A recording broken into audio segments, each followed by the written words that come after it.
Hello friends and welcome to my channel that studious girl. And आज की video में हम डिस्कस करेंगे about group of monuments at Mahabalipuram. So Mahabalipuram एक बहुत important UNESCO world heritage site है एंड ये टॉपिक इंपॉर्टेंट है आर्ट एंड कल्चर के लिए एज वेल एज हिस्ट्री के लिए भी। Okay, so let's begin. So सबसे पहले हमें महाबलीपुरम की लोकेशन का पता होना चाहिए। तो महाबलीपुरम एक कोस्टल टाउन है जो कि लोकेटेड है तमिलनाडु में। ठीक है, महाबलीपुरम एक कोस्टल टाउन है, कहाँ पे लोकेटेड है? तमिलनाडु में। नाउ हिस्ट्री में ये जो प्लेस है इसको महाबलीपुरम बोला जाता था। Right now it is known as Mamallapuram.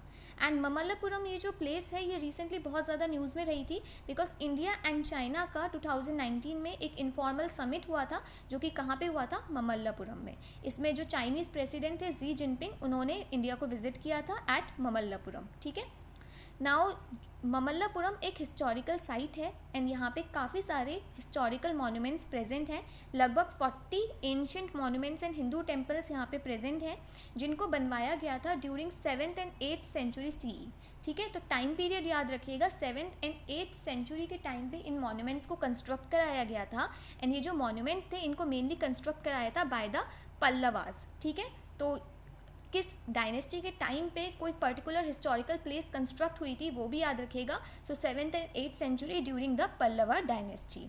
Now 1984 में ये जो प्लेस थी इसको UNESCO world heritage site declare कर दिया गया था। Okay, this site was declared in 1984 as the UNESCO world heritage site. ये जो साइट है it is also famous by the name 7 pagodas. ठीक है, तो ये एक और नाम है इस प्लेस का, महाबलीपुरम, ममल्लापुरम एंड 7 पगोडास। ये 3 नाम हैं, इनको याद रखिएगा।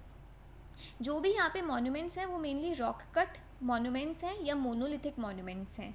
तो रॉक कट मॉन्यूमेंट्स बेसिकली किसी रॉक, एक सिंगल रॉक को कट करके जो मॉन्यूमेंट्स बनाए जाते हैं they are known as monolithic rock cut monuments. And early Dravidian architectural style देखने को मिलता है। सो आर्किटेक्चरल स्टाइल भी याद रखिएगा, द्रविडन आर्किटेक्चर है यानी साउथ इंडियन टेम्पल आर्किटेक्चर है। And Buddhist elements of architecture को भी इसमें इनकॉर्पोरेट करा गया है। ठीक है, तो कंप्लीटली द्रविडन आर्किटेक्चर नहीं है, कुछ बुद्धिस्ट एलिमेंट्स जैसे कि शैत्याज एंड विहारास इनको भी यहाँ के जो टेम्पल्स हैं उसमें इनकॉर्पोरेट करा गया है। नाउ नेक्स्ट हम बात करते हैं पैट्रन्स की। पैट्रन्स यानी कि ये जो टेम्पल्स हैं इनको कंस्ट्रक्ट किसने करवाया था? Okay, now as I told you जो मेनली कंस्ट्रक्शन हुई थी that was during the age of Pallavas. ठीक है, तो जो मेनली पल्लवा किंग थे उन्होंने ही इन मॉन्यूमेंट्स को कंस्ट्रक्ट कराया था। नाउ जो पल्लवास का टाइम पीरियड था इसको great age of temple building बोला जाता है। क्या बोला जाता है? Great age of temple building. Why it is known so? Because जो पल्लवास थे इन्होंने ही रॉक्स में एक्सकेवेशन की जो आर्ट होती थी कि किस तरीके से रॉक्स में हम एक्सकेवेट करके टेम्पल्स बना सकते हैं, इसको इंट्रोड्यूस करा था। ऑल्सो जो द्रविडियन आर्किटेक्चर था उसको भी इंडिया में पल्लवास के टाइम पे ही इंट्रोड्यूस किया गया था। दैट इज़ वाई जो पल्लवा की एज है इसको बोला जाता है great age of temple building. ठीक है, नाउ पल्लवास का रूल स्टार्ट कब हुआ था? सो जो संगम एज थी जब वो डिक्लाइन हुई उसके बाद लगभग 250 साल कालाभ्रास का रूल रहा था, देन पल्लवास का रूल आया था। तो ये एक क्रोनोलॉजी याद रखिएगा कि सबसे पहले थी संगम एज, संगम एज के डिक्लाइन होने के बाद कालाभ्रास का रूल रहा था लगभग 250 साल, एंड उसके बाद पल्लवास का रूल आया था, एंड पल्लवास के बाद चोलास का रूल आया था। ठीक है, तो ये क्रोनोलॉजी याद रखिएगा। पल्लवा के जो फर्स्ट किंग थे that was the Simha Vishnu. So Simha Vishnu was the first ruler of the Pallava. And Simha Vishnu के बाद जो रूलर थे he was Mahendra Varman one. तो महेंद्र वर्मन वन सिम्हा विष्णु के ही सन थे। इनका रूल रहा था 600 से 630 CE तक। एंड जो ममल्लापुरम का आर्किटेक्चर है उसमें इन्होंने बहुत ज़्यादा रोल प्ले किया था। जो रॉक कट केव टेम्पल्स हैं ममल्लापुरम में वो मेनली महेंद्र वर्मन वन ने ही कंस्ट्रक्ट कराए थे। Okay, then Mahendra Varman one के सन थे Narasimha Varman one. Who was the son of Mahendra Varman one? That was Narasimha Varman one, and he was also a great patron of art and culture. His rule was from 630 to 668 CE। And जो monolithic rath present हैं यहाँ पे महाबलीपुरम में, इसके बारे में हम अभी आगे देखेंगे, that was mainly build by the Narasimha Varman one. Then Narasimha Varman one के बाद और कुछ रूलर्स थे but they were not that great patrons of art and culture. But 695 से 722 CE के बीच में और एक और इम्पॉर्टेंट किंग का रूल था नरसिम्हा वर्मन टू। तो नरसिम्हा वर्मन टू को एक और नाम से जाना जाता है राजसिम्हा, इनका रूल था। एंड इन्होंने स्ट्रक्चरल टेम्पल्स को कंस्ट्रक्ट कराना स्टार्ट किया था। Structural temples, okay. So structural temples वो टेम्पल होते हैं जो कि फ्री स्टैंडिंग टेम्पल्स होते हैं, जो कि हम आज भी देखते हैं, ठीक है। सो नरसिम्हा वर्मन वन के बारे में एक और फैक्ट याद रखिएगा कि इनको एक नाम से जाना जाता था ममल्ला, ठीक है। नरसिम्हा वर्मन वन को नाम से जाना जाता था ममल्ला, एंड इन्हीं के नाम पे इस प्लेस का नाम पड़ा था ममल्लापुरम। एंड ममल्ला का मतलब होता है ग्रेट रेसलर। तो Narasimha Varman one was a great wrestler and इनके नाम पे इस प्लेस का नाम दिया गया था ममल्लापुरम, ठीक है। So these were some important facts regarding the Pallava dynasty. Now जो महाबलीपुरम है उसके बारे में हम देखते हैं। तो यहाँ पे लगभग 40 मॉन्यूमेंट्स प्रेजेंट हैं, हिंदू टेम्पल्स हैं मेनली। इनको कैटेगराइज करा गया है 5 टाइप के स्ट्रक्चर्स में। तो कुछ तो हमें यहाँ पे मोनोलिथिक रथ टेम्पल्स देखने को मिलते हैं, ठीक है, रथ की शेप में बनाए हुए टेम्पल्स हैं। कुछ हमें यहाँ पे केव टेम्पल्स देखने को मिलते हैं, यानी कि केव्स को एक्सकेवेट करके उसके अंदर जो है टेम्पल्स बनाए गए हैं। ये जो टेम्पल्स हैं इनको मंडपास भी बोलते हैं। देन यहाँ पे हमें रॉक रिलीफ्स भी देखने को मिलते हैं। रॉक रिलीफ्स बेसिकली ऐसे स्ट्रक्चर्स होते हैं जिसमें जो बहुत बड़े बड़े रॉक्स या बोल्डर्स होते हैं उनके ऊपर एक्सकेवेशंस एंड कार्विंग्स करी जाती हैं। स्ट्रक्चरल टेम्पल्स भी हमें यहाँ पे देखने को मिलते हैं। शोर टेम्पल एक बहुत इंपॉर्टेंट टेम्पल है, हिस्टोरिकल टेम्पल है जो कि यहाँ पे प्रेजेंट है। कुछ हमें यहाँ पे एक्सकेवेशंस भी देखने को मिलती हैं, ओके। एंड जो भी यहाँ पे स्ट्रक्चर्स प्रेजेंट हैं वो बेसिकली 3 रिलीजियस फेथ को डिनोट करते हैं, शैविज्म, वैष्णविज्म एंड शक्तिज्म। सो शैविज्म के अंदर लॉर्ड विष्णु की पूजा की जाती थी, वैष्णविज्म के अंदर लॉर्ड विष्णु की पूजा की जाती थी, एंड जो शक्तिज्म था इसके अंदर गॉडेस दुर्गा की पूजा करी जाती थी। तो ये तीनों ही फेथ यहाँ पे हमें देखने को मिलते हैं। एंड मोस्टली जो यहाँ पे मॉन्यूमेंट्स हैं, हर एक मॉन्यूमेंट एक पर्टिकुलर डीटी को डिवोटेड है, ओके। तो ये कुछ फैक्ट्स भी याद रखिएगा। नाउ सबसे पहले हम बात करते हैं रथ टेम्पल्स की, ठीक है। तो रथ टेम्पल्स जो थे ये मेनली कंस्ट्रक्ट हुए थे during the rain of Narasimha Varman one, okay. याद रखिएगा नरसिम्हा वर्मन वन के टाइम पे जो रथ टेम्पल्स थे इनको क्रिएट करा गया था। एंड हमें ये कैसे पता चला कि नरसिम्हा वर्मन वन के टाइम पे रथ टेम्पल्स को बनाया गया था? तो बहुत सारे हिस्टोरिकल सोर्सेस हैं। ऑल्सो एक बहुत फेमस चाइनीज ट्रेवलर है ह्वेन सांग, who visited this place during the rain of Narasimha Varman one, okay. And ये जो रथ टेम्पल्स होते हैं ये रॉक्स होते हैं, रॉक्स को कट किया जाता था, कार्व किया जाता था। जैसे कि आपको ये एक रथ टेम्पल दिख रहा है, तो यहाँ पे बेसिकली एक रॉक प्रेजेंट होगा एंड रॉक को कट करके इस तरह का एक चैरियट शेप्ड स्ट्रक्चर बनाया गया है, ठीक है। महाबलीपुरम में बहुत सारे रथ टेम्पल हैं, बट जो सबसे फेमस हैं दे आर द 5 मोनोलिथिक रथ, जिनको 5 रथ या फिर पांडव रथ बोलते हैं। तो महाभारत में जो पांडवास थे उनके नाम पे ये जो रथ हैं इनके नाम रखे गए हैं। एंड सिर्फ नाम ही रखे गए हैं, ऐसा नहीं है कि जो ये रथ हैं ये पांडवास को डिवोटेड है, नो। ये जो रथ टेम्पल्स हैं ये डिवोटेड हैं लॉर्ड शिव, लॉर्ड विष्णु और गॉडेस दुर्गा को। एंड लगभग 7th सेंचुरी के टाइम में इनको कंस्ट्रक्ट कराया गया था। अब ये जो 5 रथ हैं इनका नाम है धर्मराज रथ। सो धर्मराज बेसिकली युधिष्ठिर थे इन Mahabharat, then Bhim Rath, then Arjun Rath, Draupadi Rath and Nakul Sahdev रथ। तो ये 5 रथ टेम्पल्स हैं जो कि बहुत फेमस हैं इन महाबलीपुरम।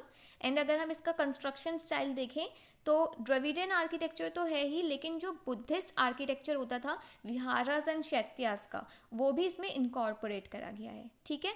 एंड जो धर्मराज रथ है ये लार्जेस्ट रथ प्रेजेंट है यहाँ पे, Draupadi Ratha is the smallest ratha present here, okay. So these were the ratha temples mainly constructed by the Narasimha Varman one. Now जो नेक्स्ट स्ट्रक्चर हमें यहाँ पे देखने को मिलता है वो है केव टेम्पल। तो जैसे कि आपको ये फिगर में दिख रहा होगा, एक केव है एंड केव को एक्सकेवेट करके एक टेम्पल बना दिया गया है, ओके। तो ये जो केव टेम्पल्स थे इनको मंडपास भी बोलते थे, okay. They were also known as mandapas because ये लार्ज हॉल्स की तरह होते थे जिसमें किसी भी सेरेमनी के लिए लोग गैदर होते थे, ठीक है। एंड ममल्लापुरम में हमें बहुत सारे जो मंडपास हैं वो देखने को मिलेंगे। During the 7th and 8th century के टाइम पे इनको बनाया गया।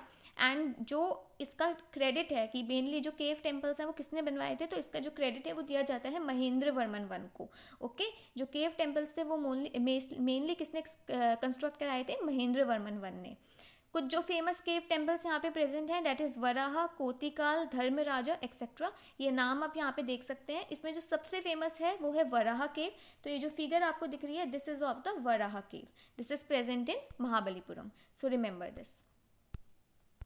नाउ जो नेक्स्ट हमें यहाँ पे स्ट्रक्चर्स देखने को मिलते हैं दैट इज स्ट्रक्चरल टेम्पल। ठीक है, स्ट्रक्चरल टेम्पल बहुत ज़्यादा इंपॉर्टेंट टेम्पल्स हैं एंड यहाँ पे एक बहुत फेमस टेम्पल है शोर टेम्पल। ये जो बैकग्राउंड में आपको इमेज दिख रही है this is of shore temple. And जो स्ट्रक्चरल टेम्पल्स थे इसको कंस्ट्रक्ट कराना स्टार्ट किया था during the Narasimha Varman two. ठीक है, नरसिम्हा वर्मन टू, जिनको राजसिम्हा के नाम से भी जानते हैं, उन्होंने स्ट्रक्चरल टेम्पल्स का कंस्ट्रक्शन स्टार्ट कराया था। Structural temple basically free standing temples होते हैं। ऐसा नहीं है कि एक रॉक है उसी को कट करके टेम्पल बना दिया। रॉक्स को बिल्डिंग ब्लॉक्स की तरह यूज़ किया जाता है एक टेम्पल को कंस्ट्रक्ट करने के लिए। ठीक है, एंड ये जो स्ट्रक्चरल टेम्पल्स यहाँ पे प्रेजेंट हैं they are also dedicated to lord Shiva, Vishnu and Durga.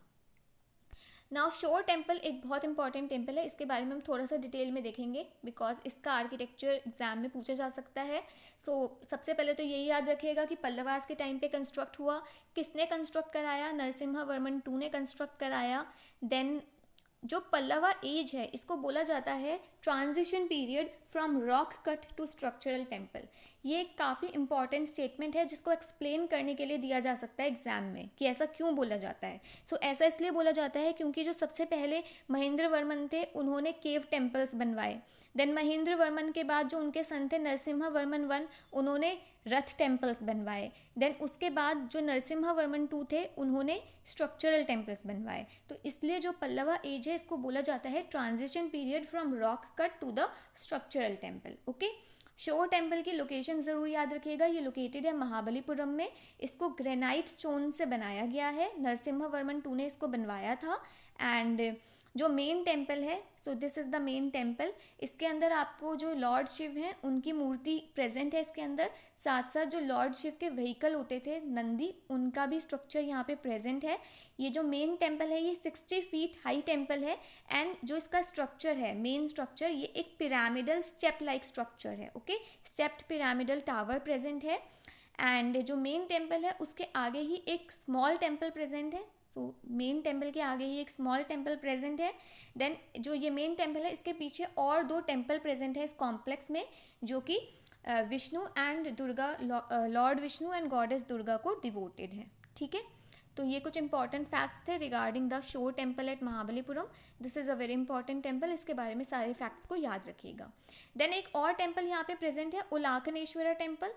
उलाकनेश्वरा temple जो है इसको ग्रे ग्रेनाइट से कट करके बनाया गया था एंड इसका जो क्रेडिट है वो भी दिया जाता है नरसिम्हा वर्मन टू यानी कि राजसिम्हा को।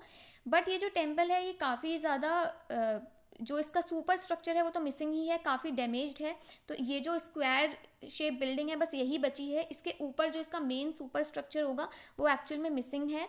तो काफ़ी डैमेज ये हो गया था। But then also it is a very important temple located at Mahabalipuram, तो इसकी लोकेशन भी याद रखिएगा। Olakkaneshwara temple constructed by Narasimha Varman two is present in Mahabalipuram. Then जो बहुत इंपॉर्टेंट यहाँ महाबलीपुरम में स्ट्रक्चर्स हैं these are the rock reliefs. ठीक है, तो रॉक रिलीफ्स क्या होते थे कि बड़े बड़े बोल्डर्स के ऊपर एक्सकेवेशंस की जाती थी। These were the reliefs and यहाँ पे महाबलीपुरम में एशिया का या आई थिंक वर्ल्ड का लार्जेस्ट रॉक रिलीफ प्रेजेंट है। I am confuse between this कि जो अर्जुनास पेनेस है ये वर्ल्ड का लार्जेस्ट रॉक रिलीफ है या एशिया का लार्जेस्ट रॉक रिलीफ है। If you have information regarding this then please share it in the comment section below. तो ये जो है बेसिकली ये जो स्ट्रक्चर आपको दिखेगा ये अर्जुनास पेनेस हम इसको बोलते हैं, या फिर ये एक और नाम से फेमस है descent of the Ganga.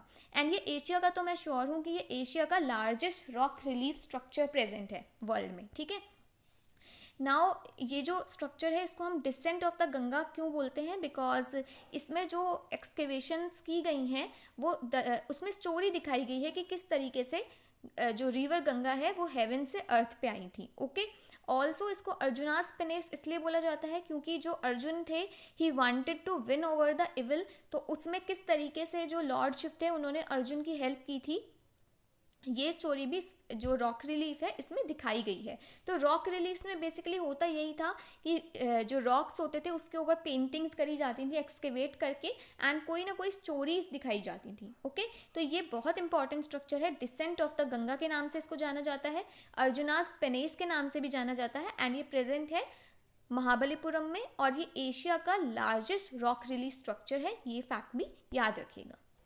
Now यहाँ पे एक और बहुत इंपॉर्टेंट स्ट्रक्चर प्रेजेंट है, ये आपने बहुत ज़्यादा न्यूज़ में भी देखा होगा जब इनफॉर्मल समिट हुआ था इंडिया चाइना का, बिकॉज जो प्राइम मिनिस्टर नरेंद्र मोदी थे एंड जो चाइनीज़ प्रेसिडेंट जी जिनपिंग थे, they visited this place, and ये जो रॉक है इसको बटर बॉल रॉक बोलते हैं। तो ये काफ़ी बहुत बड़ा बोल्डर है, लेकिन अगर आप देखेंगे तो ये अर्थ को जो बहुत ही छोटे सरफेस पे ये टच कर रहा है, एंड ये सालों से ये जो रॉक है ये ऐसे ही खड़ा हुआ है। ओके, ये थोड़ा सा भी इधर उधर नहीं हुआ है, सो इसको बैलेंसिंग रॉक भी बोलते हैं, बिकॉज इतना कम इसका सरफेस टच हो रहा है बट स्टिल ये इतने अच्छे से बैलेंस्ड है। ओके, ये थोड़ा भी बिल्कुल भी इधर उधर नहीं हिला हुआ है। ओके, तो ये एक ऑप्टिकल इल्यूजन भी बोला जाता है कि एक ऑप्टिकल इल्यूजन की वजह से ऐसा दिखता है कि ये जो रॉक है ये बेयरली अर्थ के सरफेस को टच कर रहा है, बट ये एक बहुत फेमस टूरिस्ट अट्रैक्शन है इन द महाबलीपुरम।